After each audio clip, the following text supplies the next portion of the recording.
안녕하십니까. 더불어민주당 안녕하십니까. 더불어민주당 국회의원 윤광현입니다.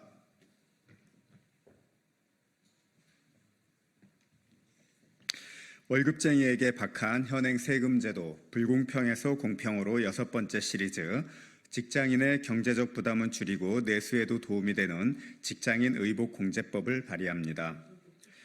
2천만 직장인의 삶이 민생입니다. 하지만 대부분의 정부 경제 정책은 기업과 소상공인에게 맞춰져 있고 봉급 생활자들에 대한 지원은 찾아보기 어렵습니다.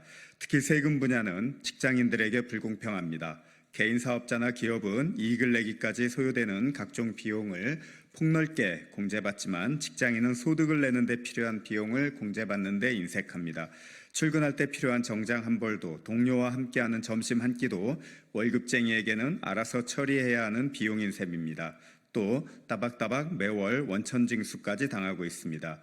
이에 직장인들이 겪고 있는 상대적 불공평을 해소하고 경제적 부담을 완화할 수 있는 법안을 시리즈로 마련하여 직장인들의 소확행을 실현하고 민생에 활력을 불어넣을 수 있도록 하겠습니다. 하반기 신입사원 공채가 한창인 요즘입니다. 직장인이라면 누구나 면접이나 출근, 회의 등의 목적으로 정장 한두 벌은 갖추고 있을 것입니다.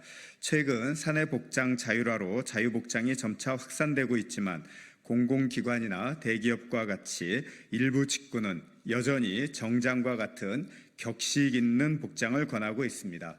또 자유복장이라 하더라도 셔츠에 슬랙스 정도는 갖춰 입는 직장인들이 많은 등 회사 분위기에 맞는 단정한 차림을 요구받고 있습니다. 이 또한 직장인이 알아서 부담해야 할 비용입니다.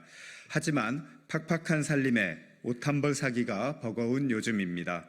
지난해 3분기 기준 의류 및 신발 지출 비용은 10만 4천 원이었는데 이는 전년 동기 11만 4,900원에 비해 10% 감소한 것입니다.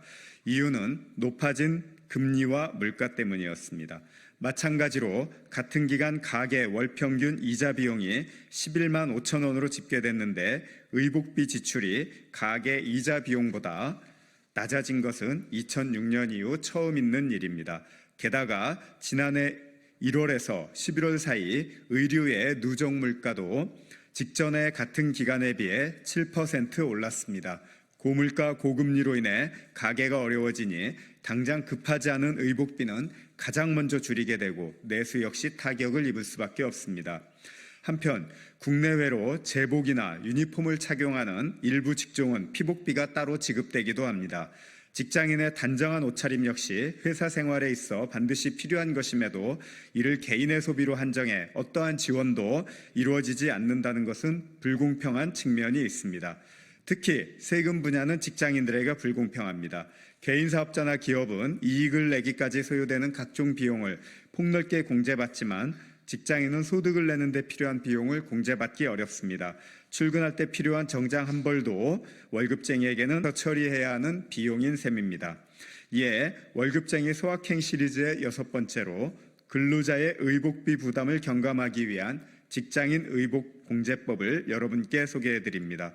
이번 법안은 근로자가 직장 생활을 위해 구입한 의류비의 일부에 대해서는 공제하는 대신 50만 원으로 그 기준을 현실화하여 직장인의 부담은 낮추고 재정에도 도움이 될 수 있도록 했습니다. 매일 성실히 출근하며 가정을 꾸려가는 직장인들의 회사 생활에 도움이 될 수 있도록 삶의 부담을 함께 짊어지겠습니다. 앞으로도 2천만 봉급 생활자들에게 힘이 될 수 있는 법안들로 여러분의 곁을 함께 할 것을 약속드립니다. 지난 7월부터 매달 계속해온 월급쟁이 소확행 시리즈는 국감 등 정기국회의 충실한 준비를 위해 잠시 휴식기를 가진 후 더 실속 있고 더 생활과 가까운 법안들을 준비해 내년 초 시즌2로 다시 여러분을 찾아뵙도록 하겠습니다. 향후에도 많은 관심을 부탁드립니다. 고맙습니다.